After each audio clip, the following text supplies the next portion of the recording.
தாவேக்காவோட MLA Mustafa இந்த மதத்தை அழிக்கிறதுக்காக தான் நாங்க வந்திருக்கோம், களத்துக்கே வந்திருக்கோம் அப்படின்னு தைரியமா பகிரங்கமா மைக் முன்னாடி பேசுறாரு. இது ஒரு சட்டமன்ற உறுப்பினர் மாதிரி பேசுற மாதிரி தெரியல, ஏதோ ஒரு குரூரமான மனநிலைமையில அவர் பேசுற மாதிரி தெரியுது. இதுக்கு என்னுடைய வன்மையான கண்டனங்களை தெரிவிச்சுக்கிறேன்.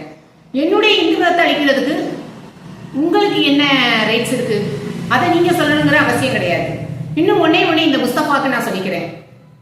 ஐயா முஸ்தபா, நீங்க என்ன சொன்னீங்க அப்படின்னா ஈவேராவோட கொள்கைகளை நாங்க பின்பற்றணும், அதனால ஈவேராவோட படங்களை நாங்க வச்சிருக்கோம் அப்படின்னு நீங்க அந்த இடத்துல சொன்னீங்க.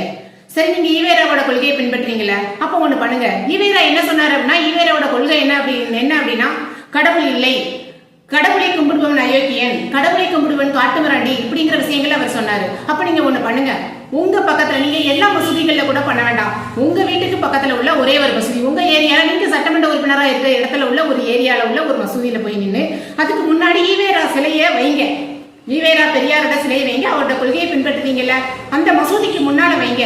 வச்சுட்டு அதுக்கப்புறம் நீங்க என்ன பண்றீங்கன்னா அவருடைய கொள்கைகளை எல்லாம் நீங்க எழுதுறீங்க. நீங்க அவர் எழுதின அந்த அவருடைய வாசகங்களை ஃபுல்லா அந்த இடத்துல நீங்க எழுதி வைக்கிறீங்க. அப்படி நீங்க எழுதி வச்சீங்க அப்படின்னா நீங்க ஈவேரா கொள்கையை பின்பற்றுறதா அர்த்தம்.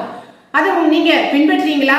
மிஸ்டர் முஸ்தபா அவர்களே, எங்களுடைய இந்து தர்மத்தையும் எங்களுடைய மதத்தையும் காப்பாற்ற எங்களுக்கு தெரியும். எங்களுடைய மதத்தை பத்தி பேச உங்களுக்கு எந்த ரைட்ஸும் கிடையாது. உங்களுக்கு என்ன வேலை? ஒரு சட்டமன்ற உறுப்பினரா மக்களுக்கு என்ன கடமையாற்றணுமோ அதை நீங்க பண்ணுங்க. உங்களையெல்லாம் ஓட்டு போட்டு ஜெயிக்க வச்சாங்க பாத்தீங்களா இந்து மக்கள், அவங்கள சொல்லணும். அதுக்காக தான் நீங்க இந்த கேள்வியை கேட்கறீங்க போல.